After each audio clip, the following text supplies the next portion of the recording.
The author says, Ma hukmu tamaim, the one who hangs at tamaim, maybe he hangs it on his neck, his wrist, his ankles, his waist, his elbow, regardless of where he hangs it.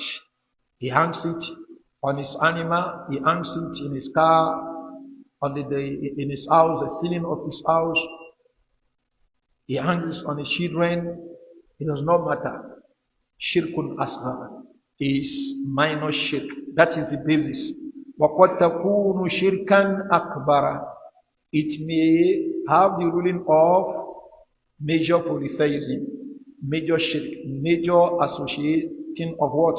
Partner with Allah subhanahu wa ta'ala. إِذَا اعْتَقَدَ أَنَّهُ تَنْفَعُ أَوْ تَضُرُّ مِنْ دُونِ اللَّهِ. If he has a belief that these things can benefit or can harm without Allah subhanahu wa ta'ala. So the one who calls shirk asgar is when one hangs it. But the person believes Allah subhanahu wa ta'ala is the one that is going to protect him, is the one that is going to ward off evil from him, is the one that is going to benefit him. But he is using this thing because Allah has allowed it. We said, where is the evidence that Allah has allowed it? Is there a verse in the Quran that says you can do it? Is there a hadith that says you can do it? If he says no, then is it something that is proven scientifically, medically? Is it proven that this thing works scientifically? If it is proven, then it becomes sababun kauni. It becomes sababun kauni. But if it is not proven and it's not mentioned in the Sharia, this is ordinary wahm. So, and taking something that is not recognized as a sabab in the Sharia in either way is what? Is shirk. Is shirk. So, the one who believes that maybe he can hang some of these things and he believes that Allah is the one that protects, we say this thing that you are hanging is against the Sharia. And the Messenger of Allah sallallahu alaihi wasallam speaks against it. وَالدَّلِيلُ قَوْلُهُ عَلَيْهِ الصَّلَاةُ وَالسَّلَامُ مَنْ عَلَّقَ تَمِيمَةً فَقَدْ أَشْرَكَ. مَنْ عَلَّقَ تَمِيمَةً فَقَدْ أَشْرَكَ.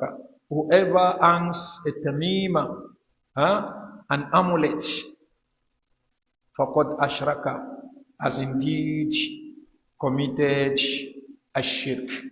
Has indeed committed shirk. Whoever hangs a tamima has committed shirk. So this is the evidence. So tamima in whatever form is what? Is disallowed in Islam. It is allowed in Islam. So, and that is why what is allowed is a ruqya, that is allowed. Ruqya is the incantation, what we say. Tamima is what is hung or on. That is tamima. But what you say out, this is ruqya. So what you say out, they are of two types too. There is one that is what? Mashru'a, and there is one that is not mashru'a. As for tamima, anything that you hang on the body, this is not mashru'a. It's not mashru'a unless if we have evidence. But there is no evidence. And that's why the Messenger of Allah sallallahu alaihi wasallam said, Man allaqa tamimatan faqad ashraka. So whoever hangs a tamima, an amulet, has indeed committed shirk. But we say the shirk is what? Shirk that is what? Asghar. Asghar. Unless if the person takes it to be something that benefits by itself. Benefits by itself. He doesn't take it that it is Allah subhanahu wa ta'ala that will benefit, or is Allah subhanahu wa ta'ala that wards off evil. He believes that this thing itself benefits. This thing itself benefits. Then in that case, he has committed what? Shirk. And that shirk is what is called shirku akbar. Shirku fi rububiyyah. Shirkun fi rububiyyah. What do we mean by shirkun fi rububiyyah?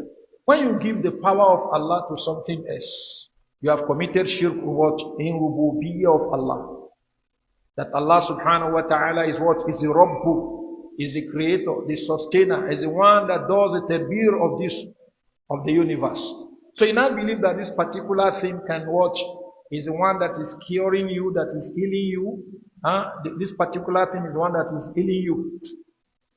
Is the one that is warding off evil from you, not Allah, is this particular thing. You have transferred the what? The power of Allah to that thing. And this is what shirkun fi rububiyyah. But if you believe Allah is the one that heals, Allah subhanahu wa ta'ala is the one that what? Protects. But this thing that you are hanging can be used as a sabab, the way you can use what? The gate of your house as a sabab of protection, then you are falling into what? Shirk asghar. Because you have taken as sabab what is not considered as sabab in the Sharia. La shar'an wa la kawnan. How this is clear? So using it is shirk. But the belief, if one believes that what? One believes that this thing is what can do it. Not Allah. It's this thing that is doing it. The shirk becomes what? Shirkun akbar. Not asgar. No more asgar. But when you believe it's Allah that does it, but this thing is just a means, this is what? Shirkun asgar. So the one who does that, if he dies, and the Muslims are aware, if it's possible that they are aware that this person that is hanging this thing is doing it, what? Not that he doesn't believe Allah is the one that heals, the one that protects. He's taking this as sabbath. If he dies, so they can wash him. They can bury him in what? In the cemetery of the Muslims. And his heirs can inherit him.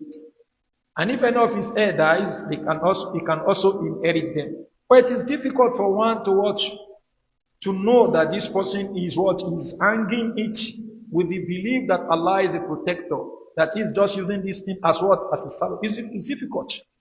Because how many people will you ask? How many people will come out to tell you this? And that's why whether the person believes Allah is a protector or not, it is haram for him to hang such a thing. If he does, he has committed shirk. Then the shirk may be what? Akbar or asgar. So if it is asgar, we say what?